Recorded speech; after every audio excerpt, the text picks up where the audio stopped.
hinamak na manugang. Kabanata 100. Inirapan niya ito. Ang pangungusap na ito ay agad na naging sanhi ng paglubog ng mukha ni Wang Yifeng. Binigyan siya nito ng masamang tingin, saka tumalikod at bumaba ng bangka. Ang tanggang babaeng ito, desidido siyang hindi pakasalan. Nakita ni Chen Yulon si Wang Yifeng na inihagis si Megan Liwes pababa. Umalis si Wang Yifeng nang walang sabi-sabi. Naging balisa si Chen Yulon at sinampal ang ulo ni Megan Liwes. Paano mo sinaktan si Yifeng? Bilasan mo at habulin mo siya pabalik. Nagising si Megan Liwes sa sampal at agad itong pinagsisihan. Ang pamilya Liwes ay nagmamadaling humingi ng pabor sa pamilya Wang at nais nitong pakasalan siya sa lalong madaling panahon. Kung akitin niya si Wang Yifeng, magsaya ba siya? Tumayo si Jane Liwes sa busog ng barko at hinaypan ang hangin. Malamig niyang tiningnan si Chen Hongyan at ang iba pa na nag-aaway sa isa't isa at malamig nang umuso.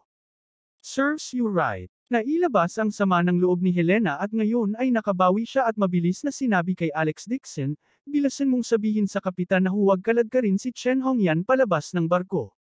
Kung babalik siya para magreklamo kay Old Lady Liwes, hindi ako bibigyan ng magandang loob ng matandang ginang, tingnan mo. Sa buong Liwes family, ang tanging kinatatakutan ni Helena ay si Old Lady Liwes dahil umaasa ang kanyang pamilya sa Liwes Company. Ang kanyang anak na si Jane Liwes ay nagtatrabaho din sa kumpanya at hindi nang ahas na saktan siya. Tumango si Alex Dixon at sinabi sa kapitan, hayaan mo silang manatili. Nangumiti ang kapitan ng paumanhin, dahil pumayag ka na, natural na mabilis manatili si Mrs. Chen sa barko. Ngunit ngayon ay ang ibabang kubyerta na lang ang walang laman. Siguro kung payag silang manirahan dito. Handa akong manatili. Mabilis na ibinuka ni Chen Yulon ang kanyang bibig, natatakot na siya ay itaboy sa bangka. Hindi masyadong maganda ang kalagayang pinansyal ng kanyang pamilya. Bihira lang siyang lumabas para sa libreng biyahe. Ayaw niyang palampasin ang pagkakataon. Wala ring magawa si Chen Hongyan at tumango lang siya. Hindi ko alam kung sino ang nagsabi ngayon lang na lower class cabin ay hindi isang lugar para sa mga tao. Sinadya ni Helena na naginisyon, ang manugang ko pa rin ang lumapit para hayaan kayong magpatuloy sa pamumuhay. Umiti ang kapitan at sinabi, ito ang VIP cabin, mangyaring umalis muna. Puno ng hinanakit si Chen Hongyan at madala lamang ang kanyang bagahe na nakatikip ang mukha at pumunta sa lower class cabin. Sa pagkakataong ito, labis na ipinagmamalaki ni Helena at paulit-ulit na pinuri si Alex Dixon sa unang pagkakataon. Walang sinabi si Jane Liwes hanggang sa bumaba siya sa bangka. Noon lang naging seryoso ang kanyang mukha nang tumangala siya at tinanong si Alex Dixon. Kaibigan mo ba talaga ang nagayos? Tumango si Alex Dixon. Nakakuha ako ng isang tao para ayusin ito. Una, ang Treasure Pavilion ay personal na dumating para humingi ng tawad, at pagkatapos ay binigyan ka ng Wang family ng isang marangyang villa. Alex Dixon, ilang bagay pa ang itinatago mo sa akin. Hindi nakaimik si Alex Dixon. Gusto niyang sabihin kay Jane Liwes ang lahat. Pero hindi ngayon ang oras. Si Jane Liwes ay malambot sa labas ngunit matigas sa loob. Pinakaayaw niya ang pagsisinungaling sa kanyang buhay. Kung alam niya ang tunay na pagkatao nito, hindi siya magdadalawang isip na mag-propose ng hiwalayan. Mapait nang umiti si Alex Dixon at sinabing, mayroon akong ilang bagay na hindi ko sinabi sa iyo, ngunit ginawa ko ang lahat ng may malinis na budi. Hindi rin ako sumalungat sa aking konsensya. Gayunpaman, may ilang bagay na mahirap sabihin sa iyo, maikling panahon. Kapag tama na ang panahon, mahirap sabihin. Sasabihin ko sa iyo. Alex Dixon, bagamat walang pera at kapangyarihan ang pamilya ko, hindi ka namin kailangan na sadyang makipagkaibigan sa mga maimpluwensyang tao. Ang dahilan kung bakit kita pinakasalan ay hindi para pagnasaan ang yaman, ngunit, nang sabihin ito ni Jane Liwes, ang kanyang boses ay tumigil sa saglit, at ang kanyang mga mata ay nagpakita ng bakas ng pagkabigo. Hindi kaya siya walang kakayahan kaya pinilit niya si Alex Dixon na makipagkaibigan sa mga maimpluwensyang tao at kumita ng pera. Nang makita ang malungkot na ekspresyon ni Jane Liwes, nanginginig ang puso ni Alex Dixon. Agad niyang hinawakan ang kamay niya at sinabing, kung gusto mo talagang malaman ang lahat, sasabihin ko sa'yo. Kalimutan mo na ito. Malungkot na umiling si Jane Liwes. Walang silbi para sa akin. Kahit magtrabaho ako, hindi ako kumikita ng malaking pera para itaguyod ang pamilya ko. Kailangan kong pilitin kang tumingin sa feng shui para sa mayaman at gamitin ang pamamaraang ito para kumita ng pera. Nang marinig ito, nakahinga ng maluwag si Alex Dixon. Lumalabas na naghinala si Jane Lewis dito. Naisip niya na umaasa siya sa panloloko para manloko ng mga tao at kumita ng pera. Gayunpaman, nang makita niya ang matigas na mga mata ni Jane Lewis, nakaramdam din siya ng kirot sa puso. Mahigpit na hinawakan ni Alex Dixon ang kamay ni Jane Lewis at nangako sa kanya. Jane, sinabi kong hahayaan kitang mamuhay ng magandang buhay. Malapit nang dumating ang araw na ito. Pagdating ng panahon, sasabihin ko sa iyo ang lahat. Sige. Bahagyang tumango si Jane Lewis at sinabing, pinasaya mo ang aking ina ngayon. I-treat kita sa hapunan ngayong gabi. Tina-trato mo ako. Natigilan si Alex Dixon. Wala si Dad ngayong gabi. Libre din ako. I will treat you to a candlelight dinner in a western restaurant. Natuwa si Alex Dixon at agad na tumango bilang pagsang-ayon. Ito ang unang pagkakataon na nakipag-candlelight dinner siya kasama ang kanyang asawa. Nagpakawala ng mahabang buntong hininga si Jane Lewis at pansamantalang ibinaba ang mga pagdududa sa kanyang puso. Hindi alintana kung tumingin man si Alex Dixon sa feng shui o gumawa ng iba pang bagay, naniniwala siya sa karakter ni Alex Dixon. Hanggat nangako siya, paniniwalaan siya nito. Sa mansyon ng pamilya Wang. Tumayo si Wang Yifeng sa bulwagan at iniulat ang nangyari sa cruise sa kanyang ama. Matapos sabihin niyon, nag-alinlangan siya saglit, pagkatapos ay tumangala at sinabing, Tay, sa palagay ko ay dapat nating pag-isipang muli ang kasal sa pagitan ko at ng Lewis family. Umupo si Father Wang sa armchair na may taimtim na ekspresyon. Bago ito, bumalik si Wang Yifeng upang iulat na niregalo ng kanyang malaking tiyuhin ang villa kay Alex Dixon. Hindi siya naniwala at nagtanong kay Wang Zhengang para sa kumpirmasyon. Hindi niya inaasahan na totoo ito. Higit pa rito, tungkol sa dahilan kung bakit niya ibinigay ang villa kay Alex Dixon, binanggit din ito ni Wang Zhengang. May utang lang siyang pabor kay Alex Dixon. Anong uri ng pabor ang naging dahilan upang ibigay ng kuripot na si Wang Zhengang ang mansyon sa iba? Ni Wang Yifeng, Tay, sa tingin mo ba may problema kay Alex Dixon?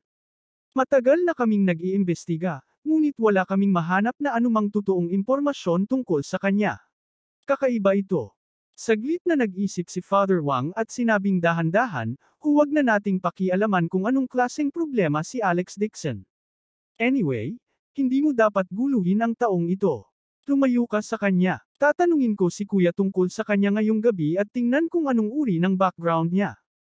Oo. Saglit na nag-isip si Father Wang at sinabing, tungkol sa kasal mo kay Megan Lewis, akala ko ay magkakaroon ng kakayahan si Mark Lewis na magmana ng negosyo ng pamilya, ngunit ngayon ay tila nakakadismaya.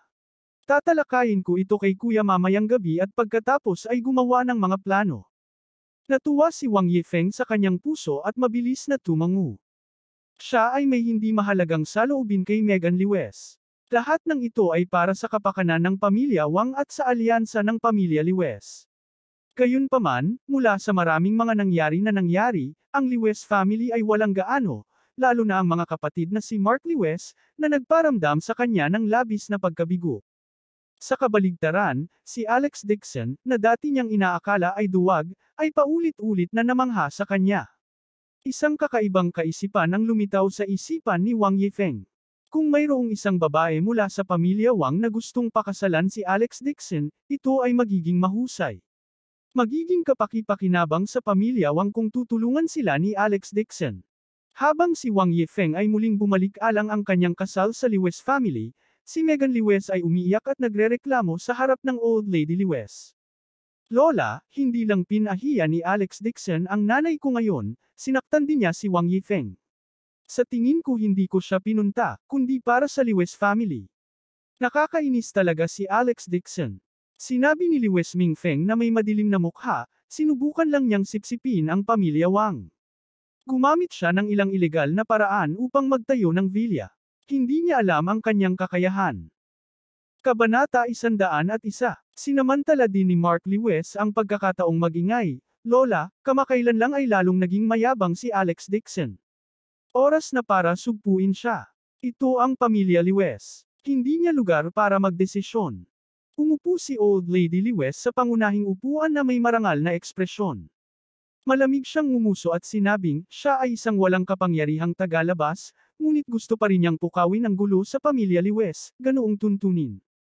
Narinig ko na gumamit si Alex Dixon ng panlilinlang para ipakita kanila Qinggang at Wang Zhengang ang Feng Shui. Niloko niya ang dalawang ito at pinaniwalaan siya. Kung may mangyari dito, maghihirap din ang Lewes family natin. Ganun ba talaga kadaling lokohin ang pamilya Qin at pamilya Wang? Hindi nasisiyahang sinabi ni Mark Lewes, magulo rin ang ulo ng Wang family. Ang mansyon na ibinigay sa kapatid ko, binigay talaga nila kay Alex Dixon. Hinaplos ni Lewes Mingfeng ang kanyang mga kamay at sinabing may mahabang buntong hininga, magpapadala ang Ming family ng Jing City ng mga tao sa loob ng ilang araw upang pag-usapan ang pakikipag-ugnayan sa atin, Mark. Ang pamilya Meng ay isang malaking pamilya.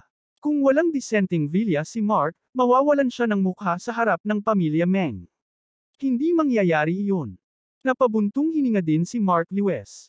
Lola, hindi ako pinapansin ni Ming Nooran. Kasalanan ni Alex Dixon ang lahat. Kung wala akong vilya, siguradong ayaw ni Ming Nooran na makipaglandian sa akin. Mahigpit na sinabi ni Old Lady Lewes, tawagan si Albert Lewes at ang kanyang pamilya sa lumang bahay bukas. Gusto kong personal na magtanong tungkol sa bagay na ito. Kung hindi niya ako bibigyan ng malinaw na account, walang lugar ang kanyang pamilya sa kumpanya. Nang marinig ang mabagsik na boses ng kanyang lola, si Mark Lewes at ang kanyang kapatid na babae ay nagkatinginan, lihim na natuwa. Ngayon, ang pamilya ni Albert Lewes ay umaasa sa kumpanya para kumain, at si Old Lady Lewes ang namamahala sa pamilya. Hanggat ang matandang ginang ang nag-utos, ang pamilya ni Albert Lewes ay walang lugar sa kumpanya. Pinakamabuting paalisin ang pamilya ni Albert Lewes sa kumpanya sa lalong madaling panahon. Tungkol naman sa kanilang vilya at ari-arian, hindi nila ito maagaw. Natural, kailangan nilang ibigay ang kanilang ari-arian sa magkapatid.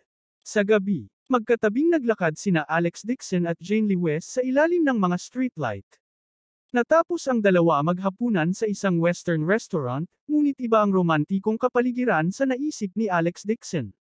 Ibinabalang ni Jane Lewes ang kanyang ulo para kumain.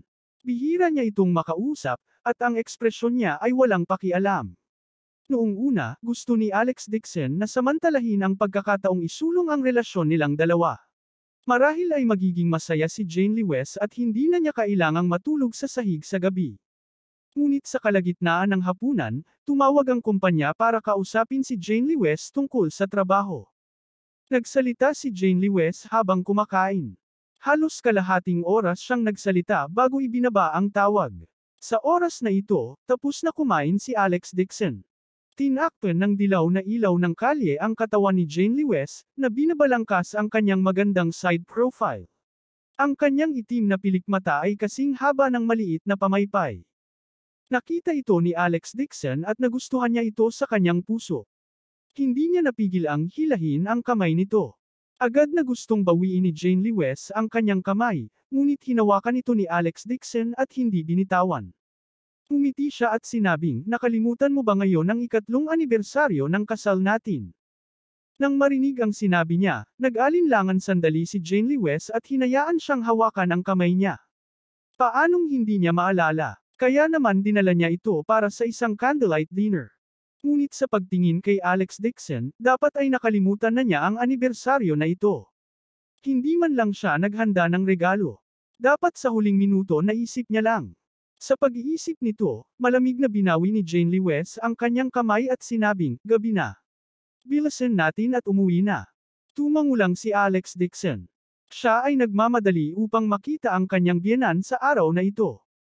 Siya ay orihinal na nagplano na bumili ng isang bangkos ng mga bulaklak para sa dinner, ngunit si Jane Lewes ay patuloy na tumatawag upang pag-usapan ang tungkol sa trabaho habang siya ay kumakain. Hindi man lang siya nakapagsalita ng ilang salita bago nagmadaling umuwi pagkatapos ng tawag. Kaya siya ay sumuko sa pagbibigay ng mga bulaklak. May nakaparadang pulang Porsche sa tapat ng kalsada. Umupo si Ming Nooran sa driver's seat at hinawakan ang manibela. Sinusundan ng kanyang mga mata sina Alex Dixon at Jane Lewes. Nang makita silang dalawa na magkahawak kamay at naglalakad sa ilalim ng mga ilaw ng kalye, bakas sa kanyang magandang mukha ang pagkabigo. Ngayon, muling tumawag ang pamilya para magtanong tungkol sa pag-unlad nila ni Mark Lewis.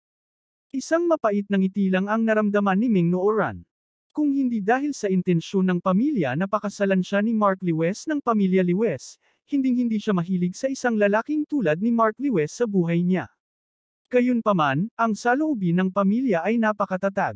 Nadama nila na ang pamilya Lewis ay may potensyal na umunlad, at hindi niya mapabulaanan ang kasal na ito. Nakaramdam lamang ng inggit si Ming Nooran nang makita niya sina Alex Dixon at Jane Lewis na naglalakad na magkatabi. Walang kamalay-malay, isang figure ang lumitaw sa isip ni Ming Nooran. Ang lalaking nakamaskara ang pinuntahan nila ni Mark Lewis para mangolekta ng mga utang para iligtas siya sa huling pagkakataon. Nang maisip niya ang lalaking nakamaskara na ito, hindi naiwasang mamula si Ming Nooran. Nakita niya ang hubad nitong katawan. Ito ang unang pagkakataon sa buhay niya na nakahubad siya sa harap ng isang estranghero sa harap ng isang lalaki. Tihim na kumikilos ang puso ni Ming Nooran at hindi niya maiwasang isipin. Kung ang nakipagtipan sa kanya ay itong lalaking nakamaskara, hindi siya magugulo gaya ngayon. Tuldok, tuldok, tuldok. Kinaumagahan, nagmamadaling dinala ni Albert Lewis ang kanyang anak na babae at manugang sa lumang tirahan ng Lewis family. Binuksan ni Jane Lewis ang pinto ng kotse at nagtanong, "Tay, partikular na tumawag si Lola kagabi, wala ba siyang sinabi?" Sinabi niya na mag-uusap tayo pagkatapos nating pumunta. Sabi ni Albert Lewis, at darating din ang iyong tiyuhin na si Lewis Mingfeng. Kumunot ang noo ni Alex Dixon. Kung titingnan ang sitwasyon, tila walang magandang balita. Malungkot na sinabi ni Jane Lewis, ano pa ba? Nagbakasyon si nanay kahapon at hiniling ni Alex Dixon ang isang kaibigan na mag-book ng VIP cabin. Si Chen Hongyan ay inayos na pumunta sa lower class cabin. Siya ay hindi masaya sa kanyang puso. Siya ay nagtatanong tungkol sa bagay na ito ngayon. Maliit na bagay ito. Ipaliwanag mo na lang ng malinaw mamaya. Hindi na masyadong nag-isip si Albert Lewis at mabilis na sumakay sa kotse para himukin si Alex Dixon na magmaneho. Sa alas 9:30, ang kotse ay nagmaneho sa pasukan ng lumang tirahan ng Lewis family. Ang dating tirahan ng Lewis family ay nasa Jinling City din.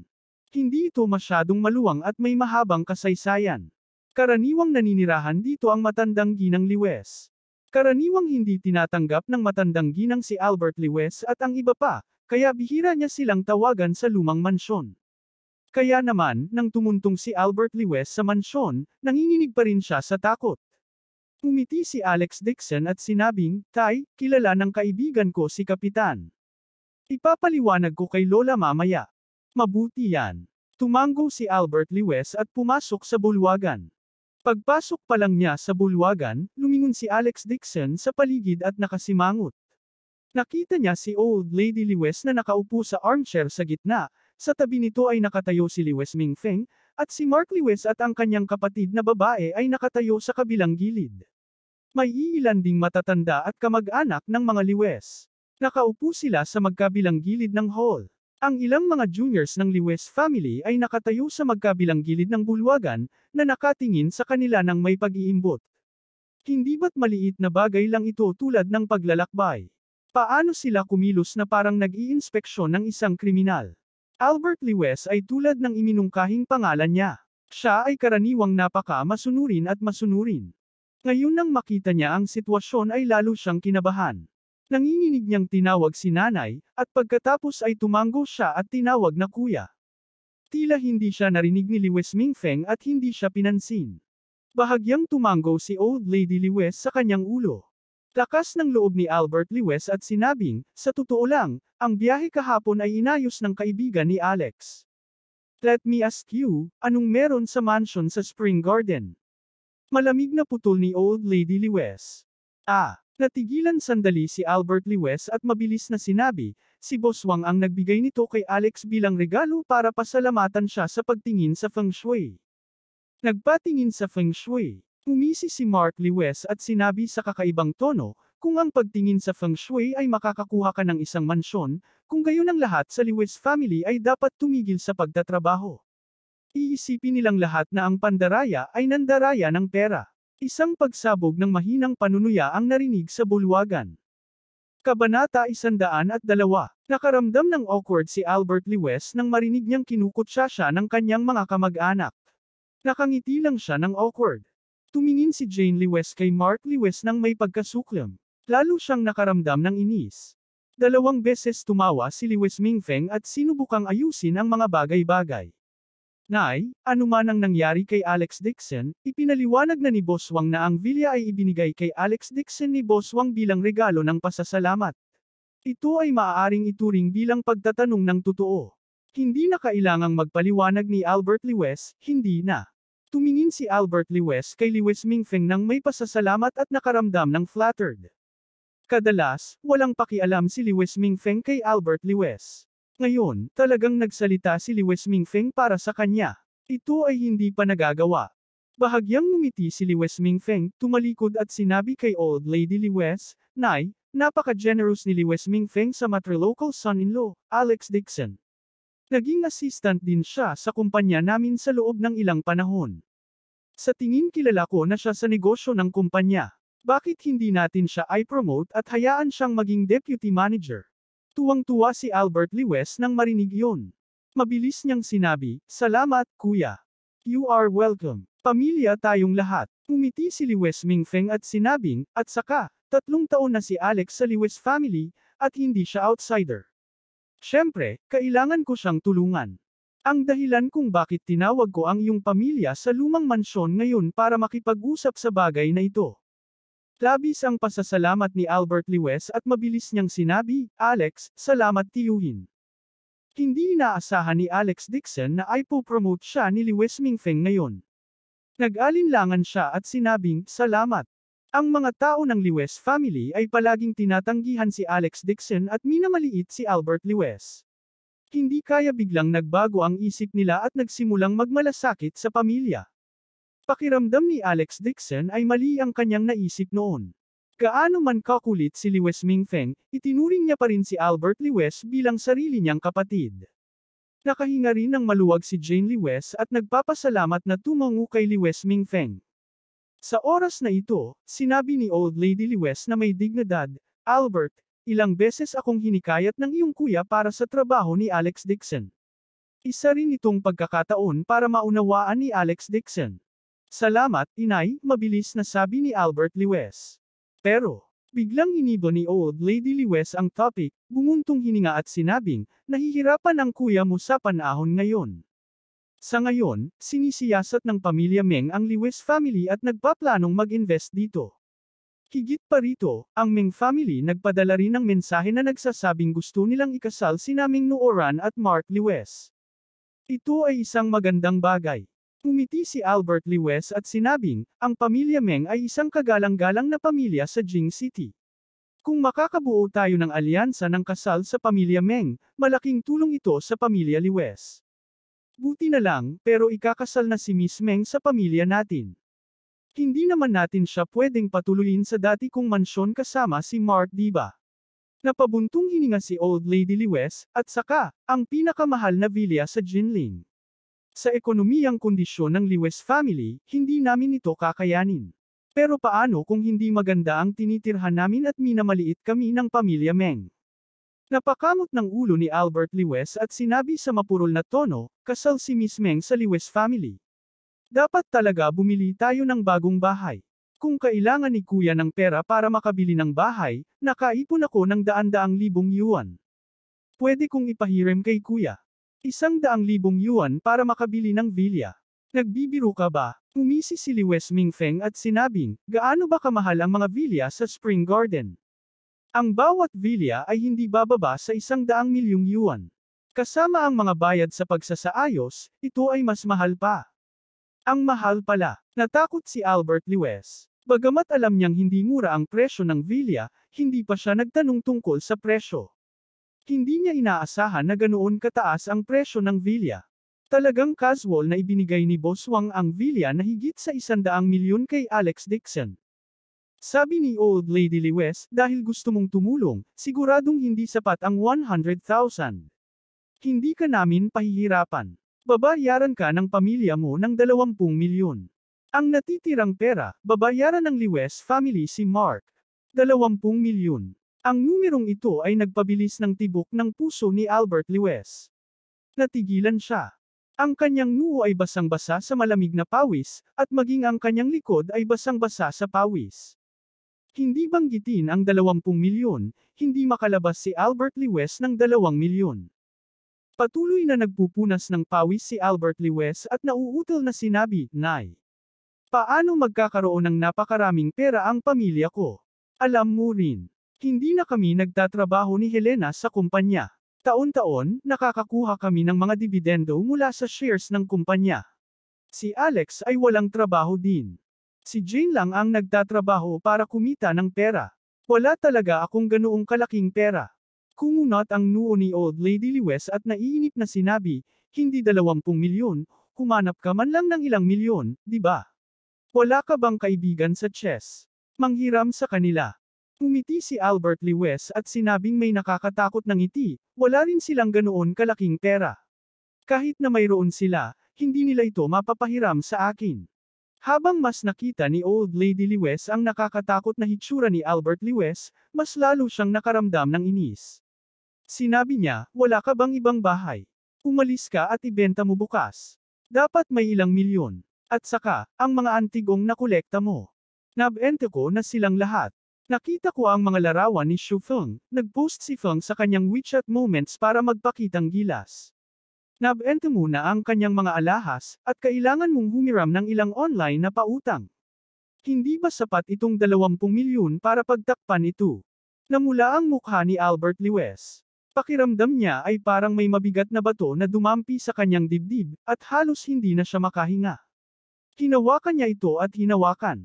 Nagnganga ang kanyang mga ngipin at sinabing, Nay, kung kailangan ito agad ni Kuya, maaari kong ibenta ang aking mga antik. Maaari ko ring ibenta ang mga alahas ni Helena, ngunit kung ang bahay ay ibibenta. Saan natitira ang pamilya namin ngayon?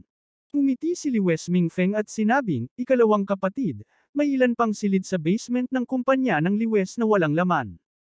Anyway, kailangang pumasok ni Jane sa trabaho araw-araw, kaya mas maginhawa para sa kanya na manirahan sa kumpanya. Kukuha ako ng maglilinis ng basement. Pwede na kayong lumipat doon sandali.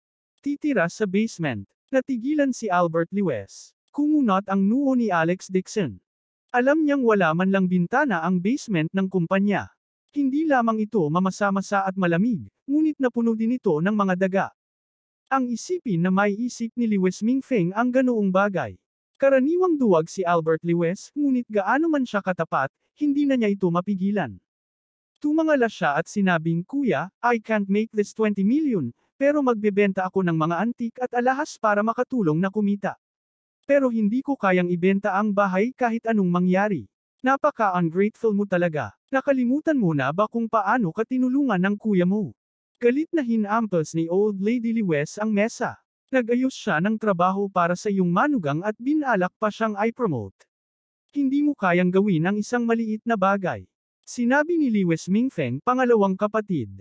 Paano ka magsalitang ganyan kay nanay?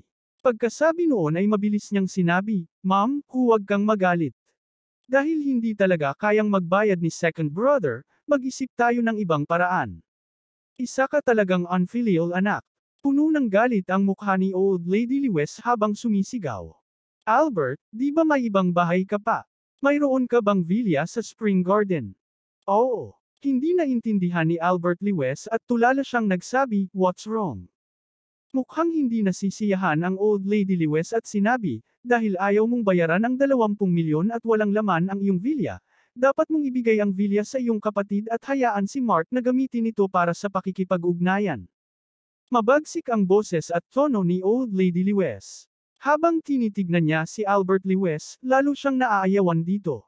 Ngayon lang, hindi direktang hiniling niya kay Albert Lewes na magmungkahi na ibenta ang ari-arian upang kumita ng pera o ibigay ang villa kay Mark Lewes.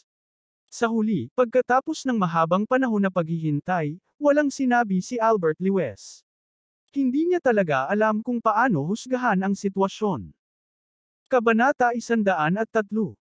Saglit na natigilan si Albert Lewes, pagkatapos ay nagmamadaling sinabi, Nay, Ang mansyon na iyon ay ibinigay ng pamilya Wang kay Alex Dixon, hindi sa pamilyang Lewes. Nang makitang hindi pa rin maintindihan ni Albert Lewes, naiinip si Lewes Mingfeng at sinabing, si Alex Dixon ay ang matrilocal na manugang ng ating pamilya Lewes. Ang mansyon na ibinigay sa kanya ng iba ay isang bagay na pag-aari ng ating Lewes. Pamilya, ngayong nakapag-book na si Mark ng bahay, ibigay mo ang susi ng mansyon. Si Alex Dixon, na nakatayo sa tabi niya, ay nagpakawala ng malamig na tawa. Wala naman siyang sinabi kanina. Dahil alam niyang walang magandang ay dudulot sa family gathering ngayon. Sa simula, sila ay nagmungkahi ng isang mataas na halaga ng 20 milyon. Ito ay lumabas na sila ay gumawa ng isang malaking detour at talagang gusto ang kanyang villa. Gumawa ng exception ng Lewes family at itinaas siya bilang deputy manager. Tila pinaplano nilang gamitin ang family affection para pilitin si Albert Lewes na sumuko. Upang makuha ang kanyang villa, ang Lewes family ay talagang naglagay ng maraming pagsisikap. Naunawaan na ngayon ni Albert Lewes. Lalo siyang nabalisa, at puno ng pawis ang noo. Nauutol niyang sabi, pag-aari ni Alex ang villa na ito. Plano naming lumipat sa simula ng susunod na buwan. Hindi ito mangyayari. Galit na sinabi ni Old Lady Lewes, we don't even need you to pay 20 milyon. Nag-aatubili ka pa ring makipaghiwalay sa isang villa. Napakakuripot mo ba na wala kang pakialam sa pamilya mo? Sinabi ni Lewes Mingfeng, ikaw ang biyenan ni Alex Dixon. Kung ikaw iyon, hindi siya mangangahas na makinig sa iyo. Kung gayon hindi ba siya masyadong mayabang sa bahay? Anong katayuan ang natitira mong pag-uusapan? Malamig na tumikim si Alex Dixon. Sinusubukan niyang maghasik ng alitan sa pagitan nila. Ang kanyang villa ay hindi ng daan-daang milyon.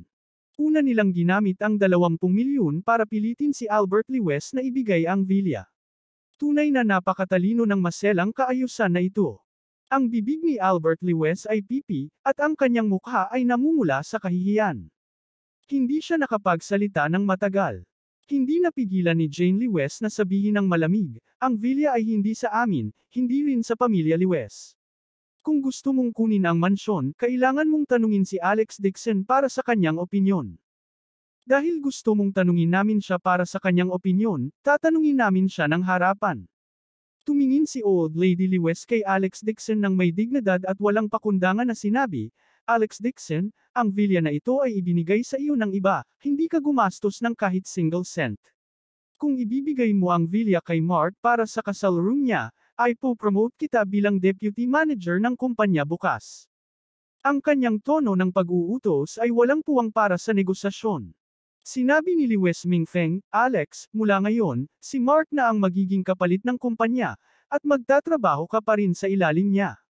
Ibibigay mo ang villa kay Mark, at may utang siya sa iyo, na mga kinita mo. Kumita ako. Dahan-daang itinaas ni Alex Dixon ang kanyang ulo at nginisyon mula sa kanyang mga butas ng ilong. Sa tingin ko wala akong pakialam sa isang deputy manager lang.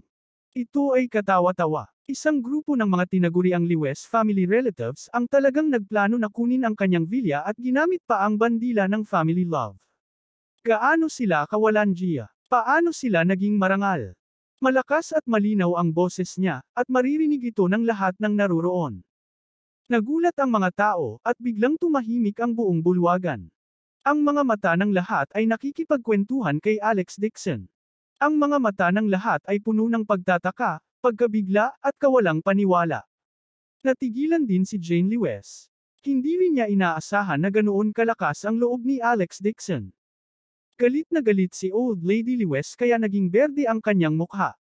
Kinampas niya ng malakas ang mesa at sumigaw, Albert Lewes, mas mabuting alagaan mo ang iyong walang kwentang manugang. Galit na sinabi ni Lewes Mingfeng, Alex Dixon, alam mo kung sino ka. Ito ang pamilya Lewes, at nagsasalita ka sa ganoong paraan. Humingi ka kaagad ng tawad sa iyong lola. Wala kang respeto sa katayuan mo, mayabang ka talaga. Malamig na saway ni Mark Lewes sa kanya, pare, gamitin mo sa kanya ang batas ng pamilya. Isa lang siyang matrilocal son-in-law, how dare he be so arrogant? Rebelde talaga. Tumingin si Albert Lewes kay Alex Dixon, ngunit walang sinabi. Respeto. Umisi si Alex Dixon mula sa kanyang ilong at malamig na sinabi, ikaw ay naglalaro sa pagkakaiba ng paggalang.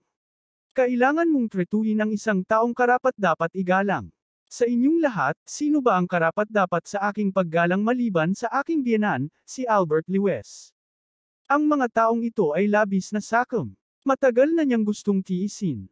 Ang Old Lady Lewes ay ina ni Albert Lewes, ngunit hindi niya inilagay ang kanyang pangalawang anak sa kanyang mga mata.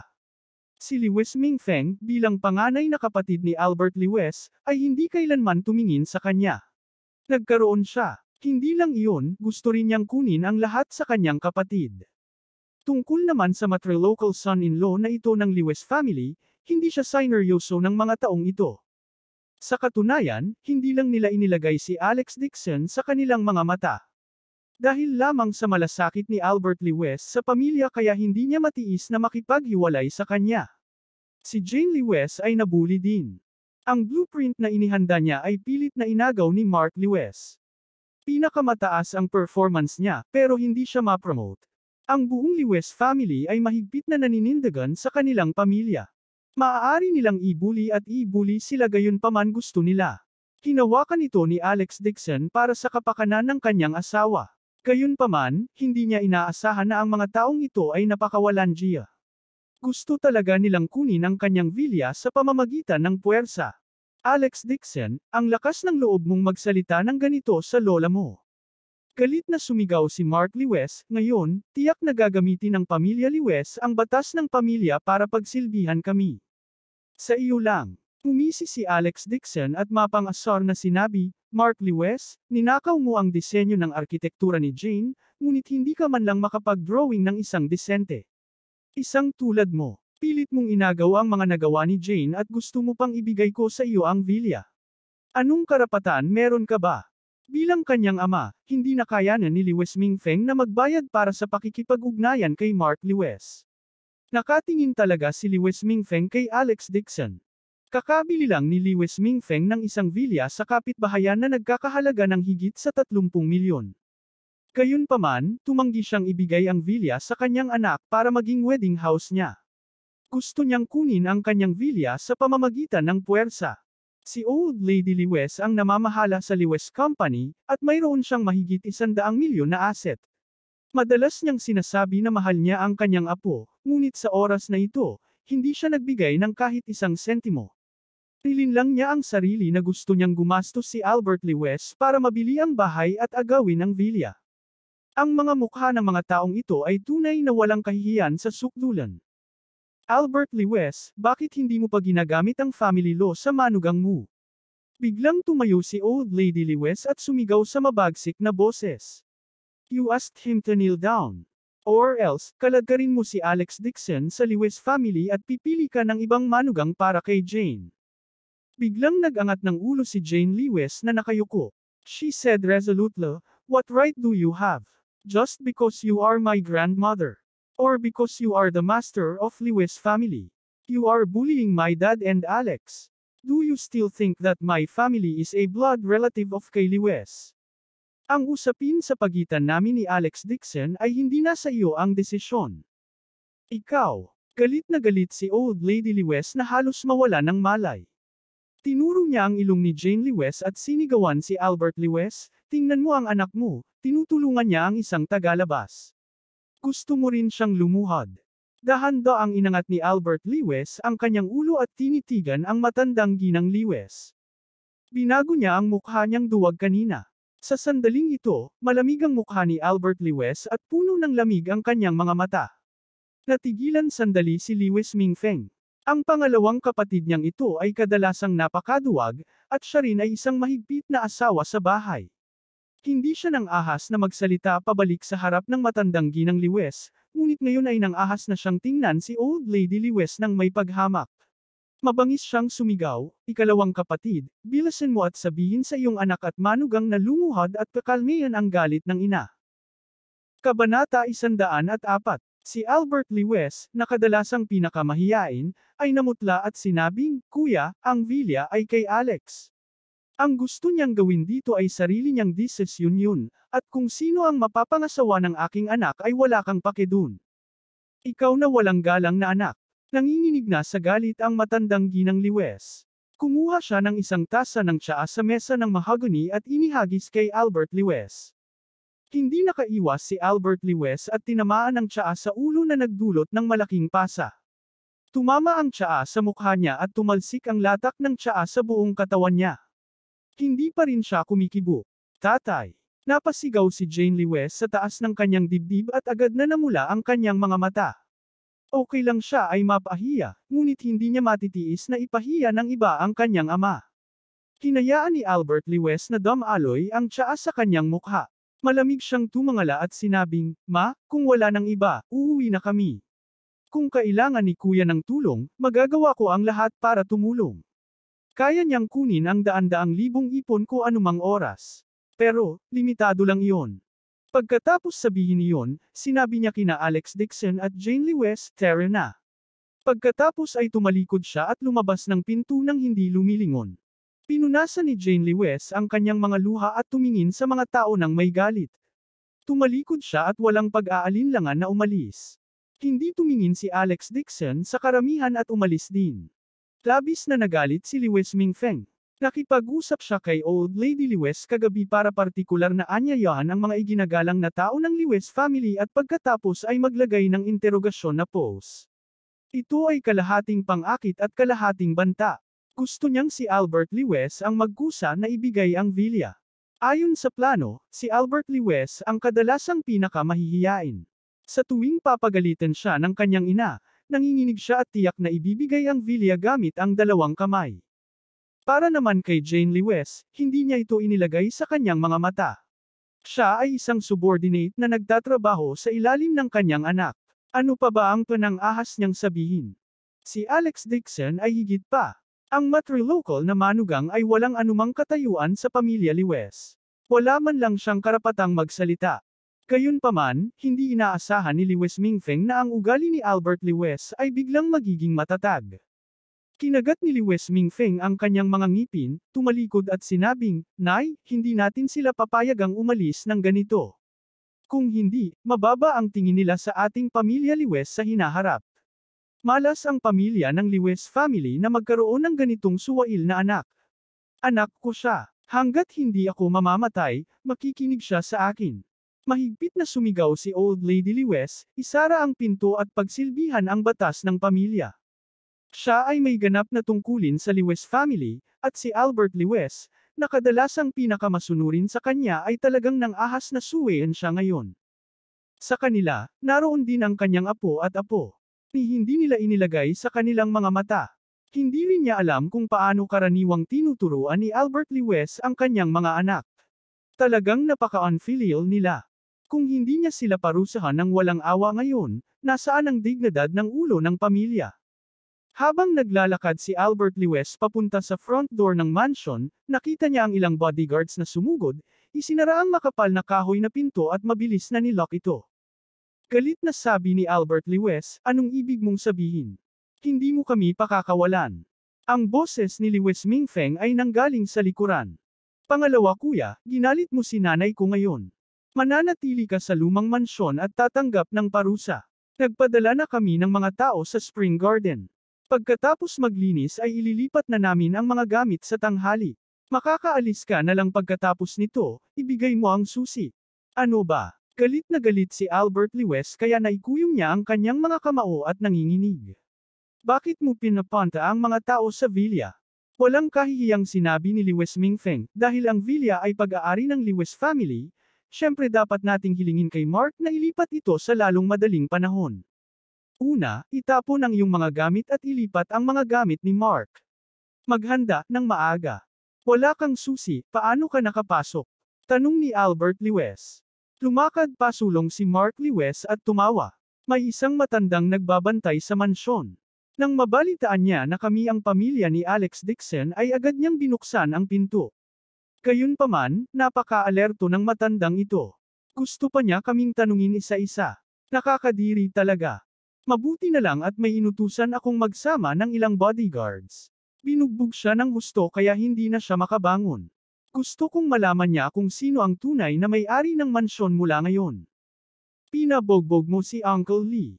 Nanlamig ang mga mata ni Alex Dixon. Bagamat si Uncle Lee ay mula sa pamilya Wang dati pa at hiniling ng pamilya Wang sa kanya na bantayan ang mansyon, si Uncle Lee ay napakatapat. Hindi niya binubuli ang iba gamit ang kanyang kapangyarihan at lubos na gumagalang kay Alex Dixon. Higit pa rito, si Uncle Lee ay higit sa 60 taong gulang at dumaranas ng isang matandang sakit. Hindi inaasahan ni Alex Dixon na magiging ganito kabisyo si Mark Lewis. Inutusan niya ang isang grupo ng mga malalakas na bodyguard na bugbugin ang matandang ito. Tumawa si Mark Lewis at sinabi, siya ay isang lingkod na hindi kumikilala sa isang Panginoon. Kung hindi ko siya binugbog, paano niya malalaman kung sino ang amo? Binubugbog ko siya ngayon para ipaalam sa kanyang amo kung sino ang taong iyon, hindi niya kayang masaktan. Bago niya matapos ang kanyang mga salita, si Alex Dixon ay naghagis na ng suntok ng walang pag-aalinlangan. Hindi nakaiwas si Mark Lewis sa oras at nataman siya sa tungki ng kanyang ilong sa isang iglap. Agad na dumyugo ang ilong niya at napasigaw siya sa sakit. Mark. Nagulat si Lewis Mingfeng at sumugod sa tabi ng kanyang anak. Nang makita niya ang mukha ni Mark Lewis na puno ng dugo at sumisigaw sa sakit, agad siyang nagalit at ang mukha niya ay galit na galit at sumigaw. Batas ng pamilya. Kaagad, isang dosenang bodyguard na may hawak na mga stick ang lumabas mula sa anino ng courtyard at pinalibutan si Alex Dixon at ang iba pa. Nagbago ang mukha ni Jane Lewis at sinabing, bakit ang daming bodyguards? Lingo si Albert Lewis sa paligid at tumawa ng sarkastiko. Kaya ngayon ay isang hongmen banquet. Jane, natatakot ako na ang mga bodyguard na ito ay nagtatago sa courtyard, naghihintay ng pagkakataon na kumilos. Sa sandaling ito, ang kanyang puso ay naging malamig sa sukdulan. Noong nakaraan, palagi niyang nakikita ang Lewis family bilang kanyang pamilya, at sinubukan niya ang kanyang makakaya upang matiis ang pang-aapi ng Lewis family. Ngunit ngayon, kahit si Albert Lewis ay hindi na ito kayang tiisin. Pwede nilang ipahiya siya. Gayunpaman, ang kanyang anak na babae ay nabuli din ng Lewis family. Gusto pa nilang sirain ang kasal ng kanyang anak, ngunit hindi niya ito pinayagan. Alam ni Albert Lewis na siya ay hanggal at palaging tumatanggap ng hindi patas na pagtrato, ngunit hindi niya kayang panoorin ang Lewis family na binubuli ang kanyang anak na babae at manugang. Anong familial love, biro lang ang lahat. Tumitig si Albert Lewis na may pulang dugo na mga mata at sinigawan si Old Lady Lewis na nakataas ang ulo. Shen Ching, huwag kang mangbuli ng mga tao. Anak na walang kabuluhan, ang lakas ng loob mong tawagin ang iyong ina sa kanyang pangalan. Natigilan si Lewis Mingfeng saglit, pagkatapos ay umungal siya sa isang mahigpit na boses. Chen Ching ang pangalan ni Old Lady Lewis. Siya at si Chen Hongyan ay maaaring ituring na malayong kamag-anak. Si Chen Hongyan ay asawa ni Lewis Mingfeng at si Chen Hongyan ay malayong pamangkin ni Old Lady Lewis. Dahil dito, mas pinabura ni Old Lady Lewis si Lewis Mingfeng, gayon din si Liu Yunfeng at ang kanyang kapatid na babae. Para kay Jane Lewis, wala siyang pakialam sa kanya. Si Albert Lewis ay ngumiti ng mapang-asar at sinabing, kung i-treto niya ako bilang kanyang anak, gugustuhin pa ba niyang pilitin ang aking pamilya na bumagsak? Batas ng pamilya, mabilis na simula ng batas ng pamilya. Galit na galit si Old Lady Lewis kaya nagbago ang boses niya. Sigaw niya gamit ang matigas na boses. Baliin mo ng stick ang binti niya. Humakbang si Alex Dixon at malamig na bumuntong hininga, anong kalokohan ang batas ng pamilya? Gusto kong makita kung sino ang maglalakas loob na umatake ngayon. Kabanata 105. Si Alex Dixon ay nakatayo sa courtyard na may masiglang aura at malamig na tumingin sa mga bodyguard. Wala kang kwentang bagay, ang lakas ng loob mong magpanggap dito. Galit na sigaw ng isa sa mga bodyguard at inihampas ang kanyang patpat kay Alex Dixon. Nanlamig ang mga mata ni Alex Dixon. Kinuha niya ang stick sa kamay ng bodyguard at pinalo ang binti ng bodyguard. Naramdaman ng bodyguard ang isang malakas na puwersa na nagmumula sa baluktot ng kanyang binti at hindi napigil ang lumuhad sa harap ni Alex Dixon. Hindi man lang siya nilingon ni Alex Dixon. Napapuwersa si Alex Dixon gamit ang dalawang kamay. Binali ni Alex Dixon ang patpat sa dalawang piraso. Inihagis ni Alex Dixon ang sirang cudgel sa lupa. Nagulat ang mga tao sa bakuran. Ang patpat na ito ay ginawa mula sa pinakamatigas na kahoy, at ito ay napakatigas. Kahit na ginamit ng dalawang matipunong lalaki ang lahat ng kanilang lakas, napakahirap nitong baliin. Ngunit sa mga kamay ni Alex Dixon, para lang itong winasak na parang crispy noodle. Nang makitang kumilos si Alex Dixon, nakahinga ng maluwag si Albert Lewis. Alam niya na ang kanyang manugang ay may malaking lakas, at si Alex Dixon ay nag-practice din ng martial arts sa telebisyon. Hindi lang niya alam kung kaya ni Alex Dixon. Gayunpaman, maraming bodyguard sa lumang tirahan.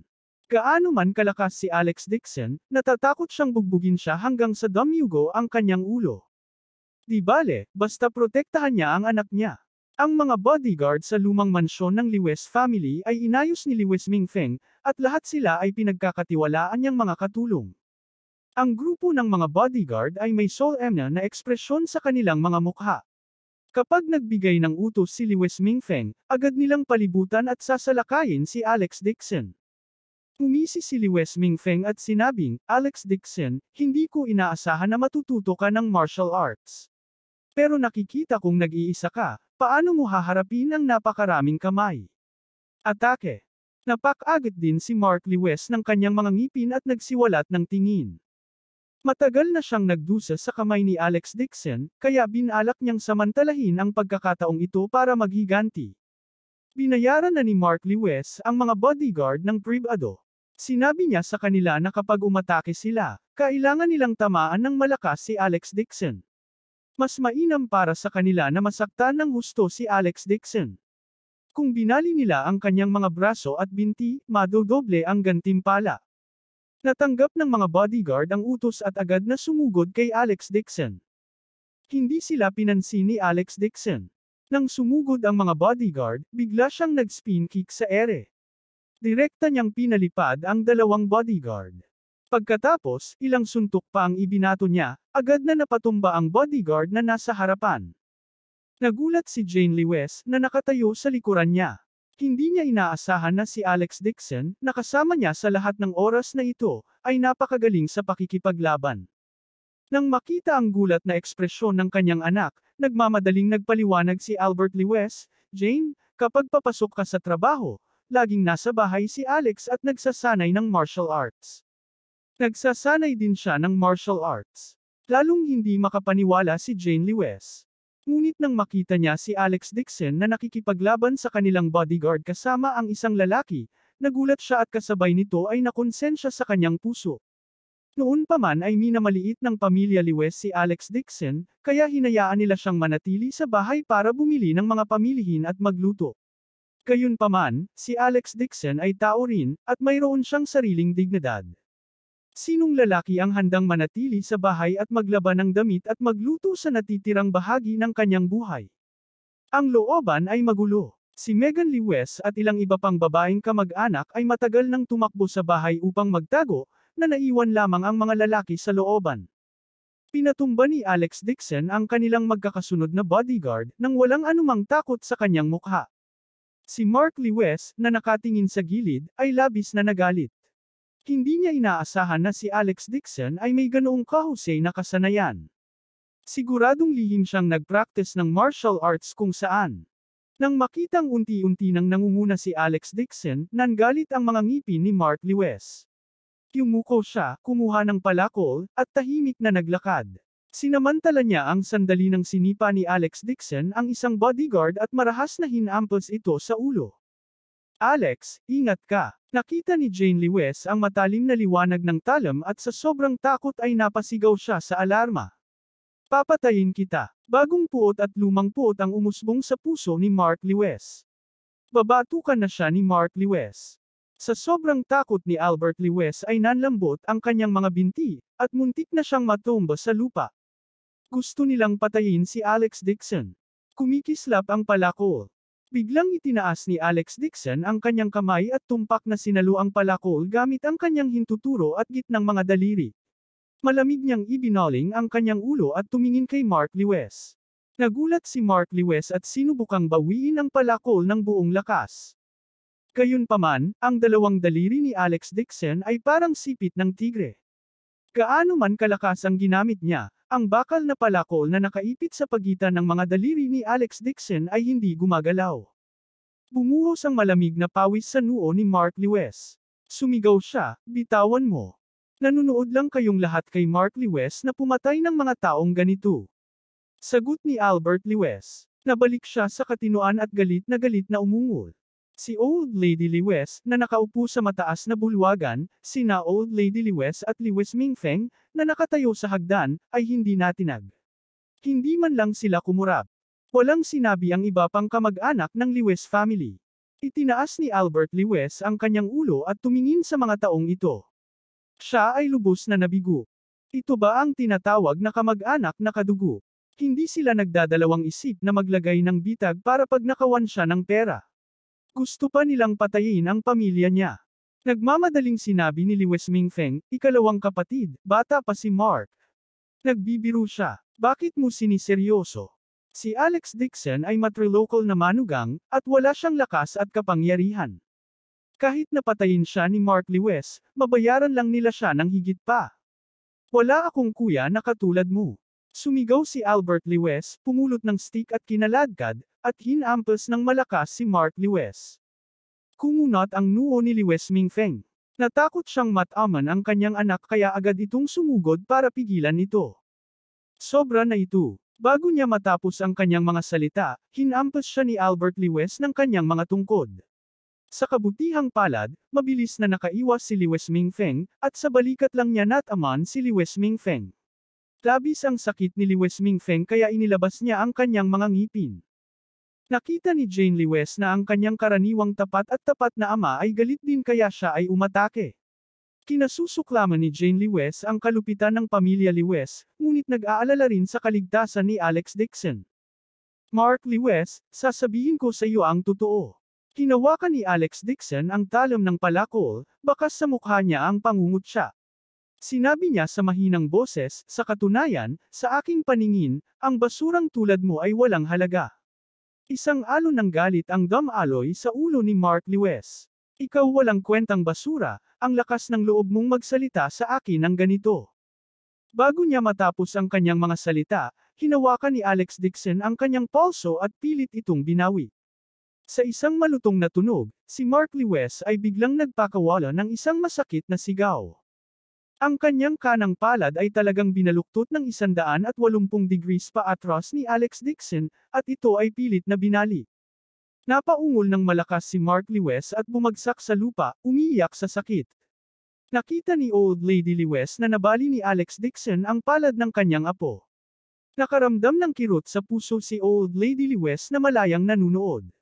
Sa sobrang galit ni Old Lady Lewis ay sumugod siya at sinampal ang mukha ni Alex Dixon. Nang malapit nang tumama ang kanyang palad sa hangin, biglang tumalikod si Alex Dixon at malamig na sinabi. Matanda, mag-ingat ka baka tamaan ka din sakin. Ang kanyang mga mata ay walang kapantay na malamig at ang kanyang buong katawan ay naglalabas ng layuning pumatay. Hindi napigilan ni Old Lady Lewis na manginig at binawi ang kamay sa takot.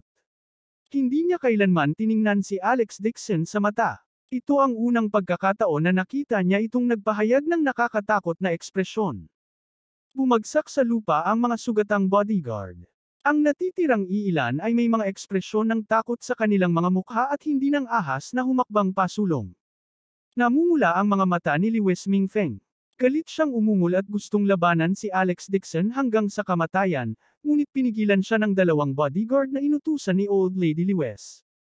Alam niya na si Alex Dixon ay natuto ng martial arts mula sa kung saan at napakalakas. Kung sumugod si Lewis Mingfeng, bugbugin lang siya ni Alex Dixon. Gayunpaman, ang hindi nila alam ay ang martial arts ni Alex Dixon ay ang pinakamababang antas ng kanyang maraming kakayahan. Kung hindi siya nagpigil, lahat ng nasa looban ay napatay sa kanyang kidlat. Tumibok ang puso ni Jane Lewis habang nanunood. Ang kanyang magagandang mata ay sumusunod kay Alex Dixon. Kakaiba ang kanyang mod at hindi maiwasang uminit ang kanyang pisngi. Ito ang unang pagkakataon na nalaman niya na si Alex Dixon ay mayroon ding mabangis at malakas na kakayahan. Sa impresyon ni Jane Lewis kay Alex Dixon noong nakaraan, naramdaman lang niya na tahimik siya. Maliban sa pagbili ng gulay at pagluluto, wala siyang ibang alam. Itinaas ni Alex Dixon ang kanyang ulo, malamig na tumingin sa mga tao at sumigaw. Buksan niyo ang pintuan. Ang mahinang boses ay tila may kakaibang kapangyarihan. Abangan ang susunod na kabanata.